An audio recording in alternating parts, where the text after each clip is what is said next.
للغرب وللشهوات وللهيئات ولدعوات الانحلال والفسق والفجور. أما الحرية عندنا فمنتهاها أن يكون العبد عبدا لله. حينما نكلمهم عن الضوابط والأحكام والحياء والحشمة يقولون هي رجعية وظلامية، يقولون أن المرأة عندكم وعاء جنسي، والصواب والحقيقة أن المرأة عندنا كريمة عزيزة. يقول النبي صلى الله عليه وسلم: ما أكرمهن إلا كريم وما أهانهن إلا لئيم.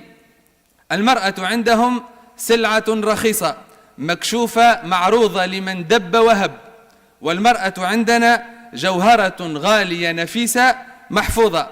مكاسب المرأة عندهم وأعددها لك: الأمهات العازبات، الإنجاب خارج إطار الزواج، الحق في الإجهاض، ممارسة الرذيلة، الحق في الحرية الجنسية، الشذوذ الجنسي.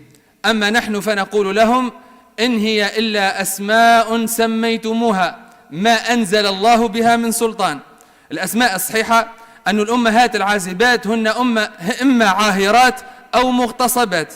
الإنجاب خارج إطار الزواج هو زنا، الإجهاض هو قتل نفس بغير نفس، الحرية الجنسية هي عهر، الشذوذ هو فاحشة ما بعدها فاحشة وهو عكس للفطرة. دولتهم هي من خلفت المواخير التي تبيع فيه المرأة شرفها، وتاريخنا شرف على شرف. حينما صاحت امرأة ومعتصماه فقامت لنصرتها نخوة المعتصم. نموذجهم هو من خلف أعلى نسب الطلاق والعنف الزوجي في العالم. نموذجنا هو محمد صلى الله عليه وسلم الذي توفي في بيت السيدة عائشة ما بين سحرها ونحرها. هم يفتخرون بالخيانة ونحن نفتخر بالوفاء.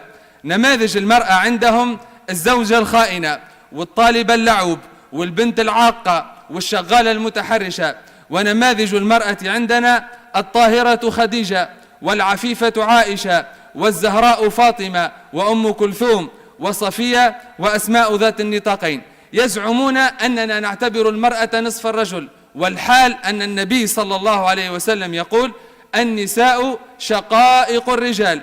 المرأة يقينا لا مزايدة عندنا هي وجب علينا برها، وزوجة وجب علينا حبها وحسن معاشرتها، وبنت وجب علينا إكرامها وحسن تربيتها، وأخت حبها ملك شغاف القلب.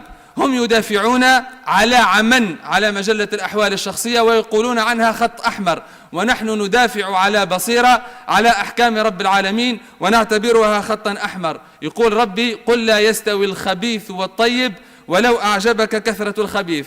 يعني بمختصر العبارة: هم أهانوها والإسلام أكرمها، هم أرخصوها ونحن أعزيناها.